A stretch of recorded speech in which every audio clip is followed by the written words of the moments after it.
Menteri Tnat Information and Public Relations ubak lakaman Rymbui ulah Kular ban Pynkhie ya Tnat na kejinglong suki kerukom treikam syak Tnat kaba KM Biang.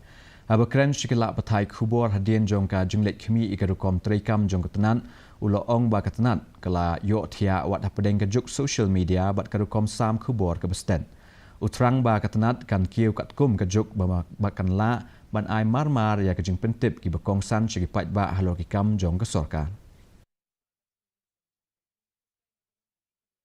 The IPR is a very important department which will propagate, which will inform the people of the policies of the government and what is intervention and what are the achievements of the government.